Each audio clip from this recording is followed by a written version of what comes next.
کے راستے میں یہ جہاد کریں گے. وَلَا يَخَافُونَ لَوْمَةَ لَائِمٍ، لوگ ملامت کریں گے، لوگ تانے دیں گے، لوگ باتیں کریں گے، لوگ رکاوٹیں ڈالیں گے. لا يخافون لومۃ لائم، یہ کسی کی ملامت میں نہیں آئیں گے، خوف زدہ نہیں ہوں گے، باتوں میں نہیں آئیں گے. اپنی دھن میں، اپنے مگن میں، اپنے جوش میں، اپنے جذبہ میں یہ خدمت دین کرتے جائیں گے. مدارس دینیہ بناتے جائیں گے، چلاتے جائیں گے، اور مخلوق خدا کو دین پڑھاتے جائیں گے. اللہ اکبر و کبیرہ. میں 10 منٹ بعد سا گھننا تے تساں سبحان اللہ اکا پچاویں دیو. تساں ہو قبلہ استاد العلماء شیخ الحدیث و تفسیر مفتی عبدالحمید چشتی دے رات ہے، ٹھیک ہے نا؟ وہ آندے پہن دے تھوانے انشاءاللہ انہیں سجدہ کریں گے. لیکن اس تو پہلے کوئی تو گزارا کرو جو سبحان اللہ، اور یار اچھا کو سبحان اللہ. ماشاءاللہ. حضرین محترم، یہ مدارس کا کردار ہے. لا یخافون لومۃ لائم، یہ ملامت سے خوفزدہ نہیں ہوتے، رکاوٹوں سے یہ رکنے والے نہیں ہیں، یہ اپنا کام بڑھائے چلے جاتے ہیں. آج آپ دیکھتے ہیں دنیاوی تعلیم کا رجحان ہے، دینی تعلیم کا رجحان نہیں ہے. ایسے دور میں بھی اگر مدارس دینیہ آباد ہیں، یہ علماء ملت اسلامیہ کا کردار ہے. آج آپ دیکھتے ہیں کیسے طلباء دین کی تعلیم نخرے کر کے پڑھتے ہیں، 100 ہیلے بہانے بناتے ہیں، لیکن پھر بھی مدارس آباد ہیں. یہ علماء ملت اسلامیہ کا کردار ہے، علماء ملت اسلامیہ کا فیضان ہے. اب آئیے سامعین محترم، میں اگلی بات آپ کے گوش گزار کرنا چاہتا ہوں. وہ گزارش یہ ہے جناب والا، مختلف تنظیمیں مختلف امور کے لیے کام کرتی ہیں، مختلف تنظیمیں مختلف امور کے لیے کام کرتی ہیں. اسی طرح جو ہے آستانے بھی، ان کے بھی اپنے اپنے مقاصد ہوتے ہیں اور اپنے اپنے معاملات ہوتے ہیں، اور اپنی نہج اور اپنے طریقے پہ کام کرتے ہیں. لیکن یاد رکھیے گا اس وقت وطن عزیز کے اندر یا پوری دنیا اہل سنت کے اندر، وطن عزیز کے اندر یا پوری دنیا اہل سنت کے اندر صحیح معنوں کے اندر، صحیح معنوں میں تکبیر، نعرہ رسالت، نعرہ رسالت، نعرہ خلافت، نعرہ حیدری، علامہ عبدالحمید چشتی صاحب. اللہ اکبر کبیرہ. ماشاءاللہ، اہلا و سہلا مرحبا. اللہ پاک آپ کو صحت والی لمبی زندگی عطا فرمائے. اہل سنت کا مان ہے، اہل سنت کا فخر ہے. ذرا اونچی آواز سے بولیے سبحان اللہ. میرے بھائیوں، میں عرض کر رہا تھا مدارس دینیہ کے حوالے سے کہ مختلف تنظیمات کے اپنے اپنے مقاصد ہوتے ہیں جناب والا.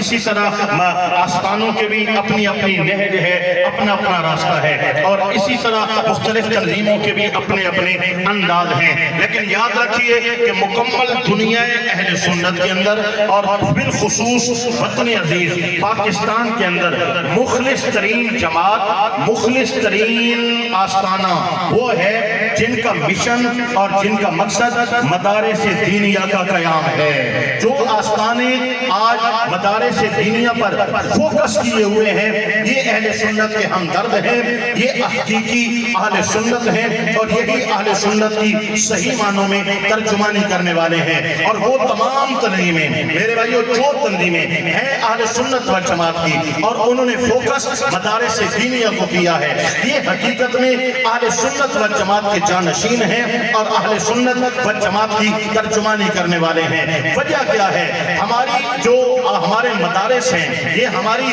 روح کی حیثیت رکھتے ہیں. ہمارے جو مدارس ہیں یہ ہماری ریڑھ کی ہڈی کی حیثیت رکھتے ہیں. ایک ملک کے اندر جیسے قلعہ ہوتا ہے، اور قلعہ فتح ہو جائے تو ملک فتح ہو جاتا ہے، اور قلعہ محفوظ رہے تو ملک محفوظ رہتا ہے. مدارس دینیہ ہمارے قلعے ہیں. اگر مدارس قائم ہیں، ان کی رونقیں ہیں، ان کی بہاریں ہیں، تو اہل سنت کو نہ کوئی دبا سکتا ہے، نہ اہل سنت والجماعت کو کوئی مٹا سکتا ہے. اگر مدارس کمزور ہونے شروع ہو جائیں تو میرے بھائیوں پھر قدم ڈگمگانے لگ جاتے ہیں، اور پھر جو ہے انسان یا وہ عقیدہ اور نظریہ پھر انسان اس میں کمزور ہونا شروع ہو جاتا ہے. لہذا ہمارے مخلص کون ہیں؟ اہل سنت کے ترجمان کون ہیں؟ جنہوں نے آج بھی دینی مدارس کو فوکس کیا ہوا ہے، اور بالخصوص وہ آستانے حاضرین محترم پہلی تو گزارے یہ ہے، آج ہم نے یہ کیٹیگری بنا لی ہے کہ اس آستانہ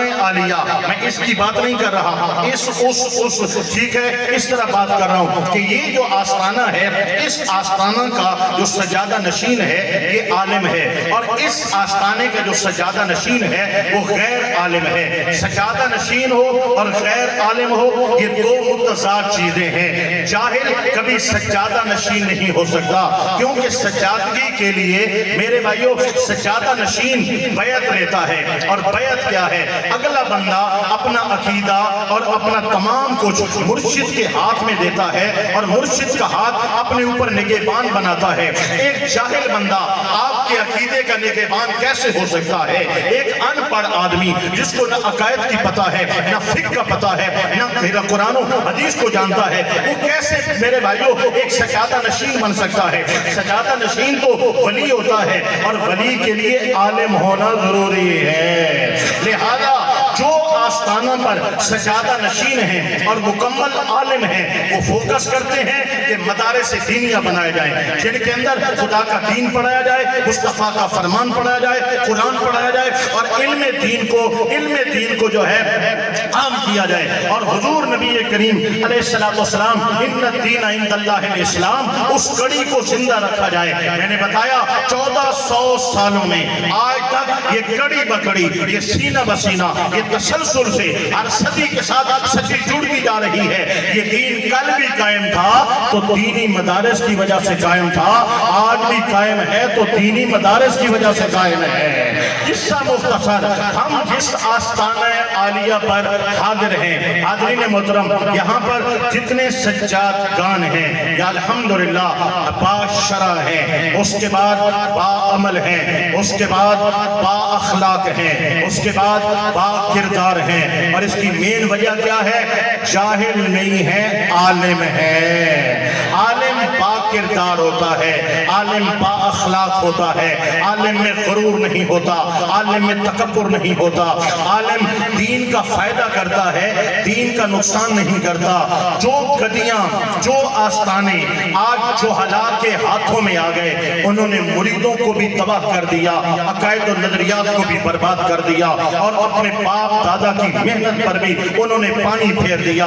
یہی وجہ ہے کہ جن آستانوں پر جہلا گدی نشین بیٹھے ہیں، اصل میں قصور بزرگوں کا ہے۔ بزرگوں کو چاہیے اپنی اولادوں کو دین پڑھاتے، یونیورسٹیوں میں پڑھایا، کالجوں میں پڑھایا، بابا پردہ کر گیا تو بیٹا جو یونیورسٹی کالج کا پڑھا ہوا تھا اس کو چھوٹی چھوٹی داڑھی رکھوا کے گدی نشین بنا دیا گیا۔ اب وہ جو سکولوں کالجوں میں پڑھا ہے، ایک تو اس میں غرور ہوگا، اور دوسری بات اس میں عمل نہیں ہے، تیسری بات اس میں علم دین نہیں ہے، اس کو عقائد اور نظریات کی خبر نہیں ہے۔ پھر آستانوں میں میلے لگانے شروع کر دیے، ٹھیکے لینے شروع کر دیے، سرکسیں لگوانا شروع کر دی، اور جناب دوڑیں لگوانا اور کشتیاں کروانا۔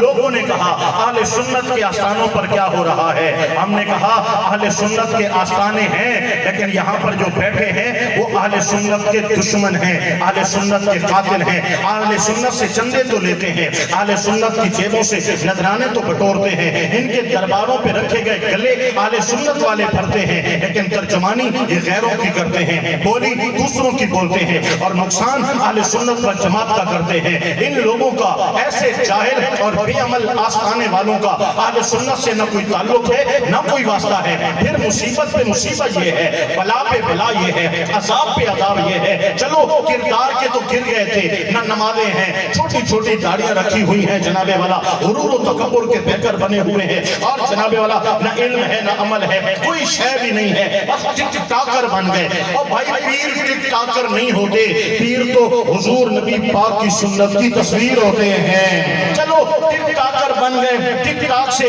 حرام کمائی کر رہے ہیں، دوسرے کاموں پہ لگ گئے، عقیدے کا بیڑا غرق تو نہ کرتے نا۔ یہ جہالت کی بنا پر، ان کو پتہ نہیں ہوتا، جہالت کی بنا پر یہ بک بک کرتے ہیں. اگر پتہ ہوتا تو بڑے بڑے آستانوں پہ بیٹھ کے حضرت سیدنا ابو سفیان، حضرت سیدنا امیر معاویہ، حضرت سیدہ ہندہ اور حضرت سیدہ ام حبیبہ خاندان امیر معاویہ کے خلاف اتنی لمبی زبانیں دراز نہ کرتے. میرے بھائیوں، اس میں کون کون سی قوتیں کار فرما ہے کہ اتنے بڑے آستانے پہ بیٹھ کر اتنی گندی زبان استعمال کیوں کی گئی ہے؟ پہلی وجہ یہ ہے جاہل ہیں، دوسری وجہ یہ ہے غیروں نے ایسے پیسے کی چمک دکھائی ہے کہ ان کے گھروں میں جا کر ان کی بولیاں بول رہے ہیں اور اپنے آستانوں پہ آ کر بھی ان کی بولیاں بول رہے ہیں. اور تیسری وجہ یہ ہے کہ